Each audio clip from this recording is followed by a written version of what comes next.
அஜித் குமார்னு ஒரு காவலாளி மரணம் அடைந்தார். அந்த வழக்க தமிழ்நாடு அரசு சிபிஐக்கு மாற்றியது. என்ன சொன்னார் தெரியுமா?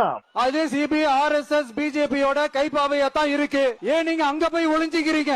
ஏன்னா தமிழக வெற்றி கழகம் டிவிகே சார்பா நீதிமன்றத்தோட நேரடி கண்காணிப்புல ஒரு சிறப்பு புலனாய்வு குழு விசாரணை அமைக்கணும்னு ரொம்ப ஸ்ட்ராங்கா கேட்டிருக்கோம். அந்த பயத்துல நீங்க ஒன்றியத்தோட ஆட்சிக்கு பின்னாடி நீங்க போய் ஒளிஞ்சுக்கிறதுக்கு காரணம். போன மாசம் தானே சார் பேசுனீங்க, இவ்வளவு தூரத்துக்கு வாய் கிழிஞ்சுத.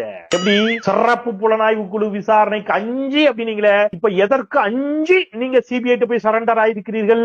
நீங்க சொல்லணும், சிபிஐ விசாரணை வேண்டாம், மாநில சுயாட்சியை நாங்கள் போன மாசம் தான் வாய்கிலேயே பேசணும். ஒரிஜினல்லாம் வேற மாநில சுயாட்சியை பத்தி பேசிவிட்டாரு.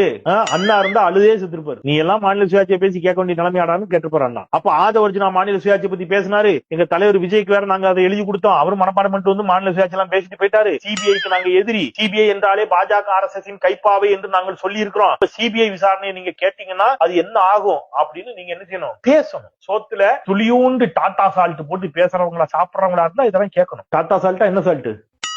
ஏதோ ஒரு சால்ட் பழக்கம் இல்லையா, உப்பு போடுற பழக்கம் இல்ல சாப்பாடுல. அதான் பிரச்சனை. கொஞ்சம் சேர்த்தா உணர்ச்சி வரும். பழகுங்க. கொஞ்சம் முதல்ல கொஞ்சம் கஷ்டமா இருக்கும். உணர்ச்சி தன்மானம் அதெல்லாம் முதல்ல கொஞ்சம் கஷ்டமா தான் இருக்கும். கொஞ்சமா பழகிரும். உப்பு போட்டு சாப்பிட ஆரம்பிச்சீங்கன்னா பழகிரும்.